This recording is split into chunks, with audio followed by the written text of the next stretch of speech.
Hello साथियों, नमस्कार, स्वागत। केंद्रीय कर्मचारियों के लिए बहुत बड़ा तोहफा लेकर आया है 2025, ये जनवरी का महीना।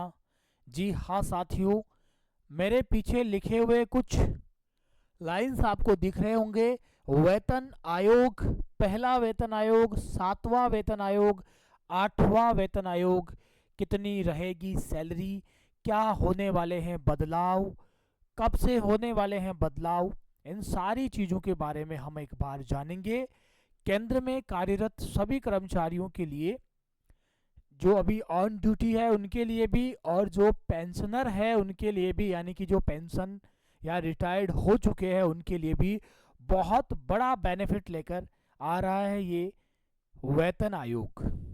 आखिर कितने वर्षों में आता है वेतन आयोग, और इन सारे बिंदुओं पर आज मैं आपको इस क्लास में चर्चा करने वाला हूं, बात करने वाला हूं। बढ़िया बैठे, वीडियो को देखें और एक एक बिंदु को बड़ा अच्छे से एनालिसिस करें कि आखिर क्या क्या हम यहाँ देखने जा रहे हैं। चलिए, तो मैं बात करता हूं सबसे पहले वेतन आयोग के बारे में। जो प्रथम वेतन आयोग है, देश की स्वतंत्रता से पहले ही, अब आपसे सवाल पूछेगा, पहला वेतन आयोग अंतरिम सरकार के द्वारा लाया गया था। कौन सी सरकार थी उस समय हमारे यहाँ पर? तो बेटा जी, ये जो सरकार यहाँ पर है ना, अंतरिम सरकार के द्वारा। किसके द्वारा? अंतरिम सरकार थी यहाँ पे। ठीक है सर, अंतरिम सरकार के बारे में बात हो गई। तो ये प्रथम वेतन आयोग जनवरी 1946 में इसको मंजूरी मिली। मई 1947 में इसकी रिपोर्ट को क्या दी गई?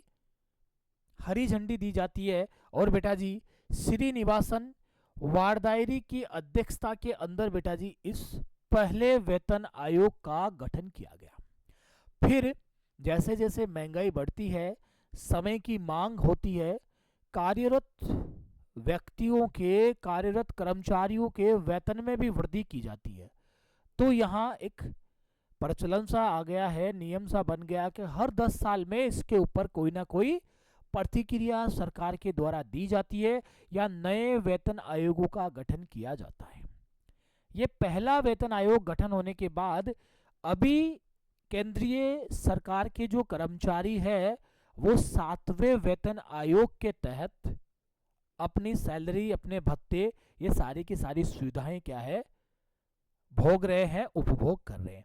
तो अब मैं बात करूं कि 7वें वेतन आयोग में आखिर क्या है।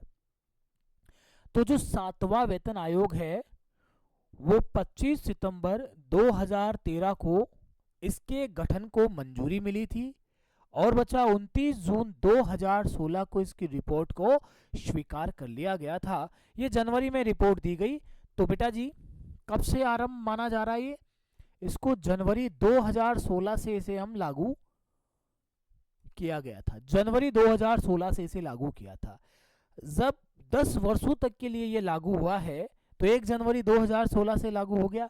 तो बेटा इसका कार्यकाल 31 दिसंबर 2025 तक। सबसे पहले आप ये देख लीजिएगा, जो अभी वेतन आयोग आ रहा है 8वां, अभी से लागू नहीं होने वाला है। इस 2025 में उसका बेनिफिट नहीं मिलने वाले। वो वेतन आयोग 2026 से लागू होगा।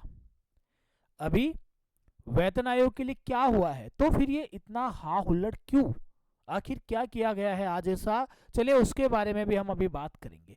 इसके अध्यक्ष कौन थे? तो A.K. माथुर साहब 7वें वेतन आयोग के क्या थे भैया? अध्यक्ष के तौर पे अभी कार्यरत है। ठीक है, अब हम बात करें आखिर 8वां वित्त आयोग लिखने में आ गया। इसको वेतन लिखो रे, गड़बड़ करवाओगे मास्टर जी से पूरा पूरा। तो 8वां वेतन आयोग बेटा जी, इसको मंजूरी मिल गई है, और मंजूरी मिली है 16 तारीख को, यानी कि आज। और केंद्रीय मंत्री अश्विनी वैष्णव के द्वारा इसको मंजूरी दी गई। अब आपसे सवाल पूछा जाएगा, ये लागू कब तक हो जाएगा सर? तो अगर सारी चीज़ें कंप्लीट होने के बाद, अभी इसकी कमेटी का गठन करने की सिफारिश की गई है, इसे मंजूरी दी गई है, अभी कमेटी का गठन होगा, इसके अध्यक्ष नियुक्त किए जाएंगे, और इन नियुक्तियों के बाद में फिर इनकी फाइनल रिपोर्ट आएगी लगभग इस रिपोर्ट को 18 महीने के भीतर भीतर देना होता है। कितने महीनों के भीतर भीतर? तो 18 महीनों के भीतर भीतर, मतलब 18 महीने लगभग इसमें लगते हैं, भीतर कोई जरूरी नहीं है, 18 महीने के अंदर ये रिपोर्ट रेडी होके दे दी जाती है। फिर वेतन में वृद्धि कितनी होने वाली है? तो सर इसके जो वेतन में वृद्धि होती है उसका आधार क्या है? Fitment factor. अब आपसे सीधा सवाल पूछा जाएगा, आखिर फिटमेंट फैक्टर के आधार पे मैं बात करूं तो जो 7वां वेतन आयोग है उसमें 2.57 इसका आधार था फिटमेंट फैक्टर। अगर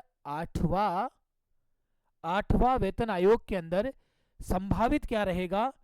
2.86 ये हाईएस्ट रहने वाला है। 2.86 फिटमेंट फैक्टर के साथ में 8वें वेतन आयोग में जो वेतन है वो निर्धारित किया जाएगा, दिया जाएगा। तो इस तरीके से वेतन में वृद्धि होने वाली है।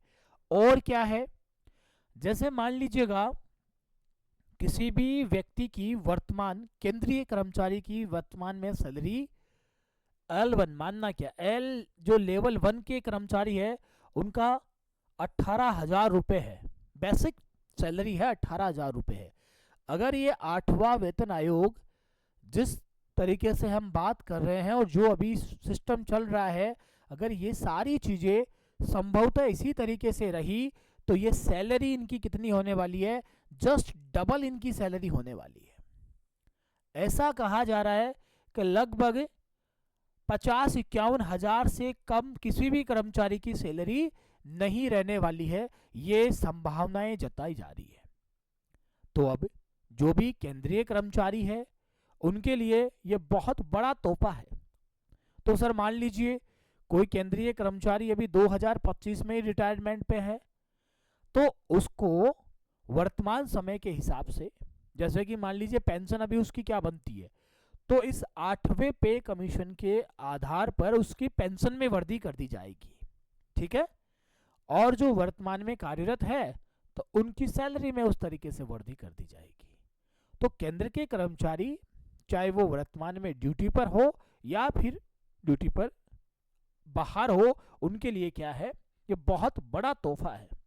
भैया तोहफा तो ये है, एक तोहफा आपके लिए हमारे पार्ट से भी है, यानी कि टेक्स्ट बुक राजस्थान के पार्ट से भी है। और वो तोहफा जब केंद्र सरकार इतने तोहफे दे रही है तो फिर टेक्स्ट बुक राजस्थान भी आपको तोहफा दे, ऐसा मेरा मानना है। और आपको मिलना चाहिए तोहफा, और ये रहा आपके लिए तोहफा। आइए भैया, जैसे ही आप यहाँ पर आएंगे तो आपके लिए एक और तोहफा यहाँ पर तैयार है, ये लीजिएगा। अगर आप ग्रुप डी की तैयारी कर रहे हैं तो आपके लिए तोहफा रेडी है। ये 12 मंथ की वैलिडिटी के साथ में देखिएगा, और अभी तो सेल चल रही है, अप टू 90% जो प्रतिशत है, यानी कि 90% से भी अधिक। ये देखिएगा, सेल का जो अभी मामला चल रहा है अप टू 90% का है। और यहाँ से आप परचेज नाउ करिएगा, और एक बड़ा प्यारा सा कूपन कोड है, उसका इस्तेमाल जरूर करिएगा। आनंद सर कूपन कोड इस्तेमाल करके आप अधिकतम बेनिफिट प्राप्त कर सकते हैं। हमारे चैनल पे आप नए हैं तो इसको एक बार सब्सक्राइब कर लीजिए, कमेंट करिएगा, लाइक करिएगा, शेयर करिएगा, लोगों तक आगे पहुंचाइए। और हमारी जो एप्लीकेशन है उसको भी आप क्या कर लीजिएगा, प्ले स्टोर से डाउनलोड कर लीजिए, और इस बेहतरीन कोर्स में अपने आप को एनरोल करिए। और अभी सेल चल रही है कल तक के लिए, तो उसका भी आप बेनिफिट उठाइए। चलिए साथियों, थैंक यू सो मच। जय हिंद, जय भारत।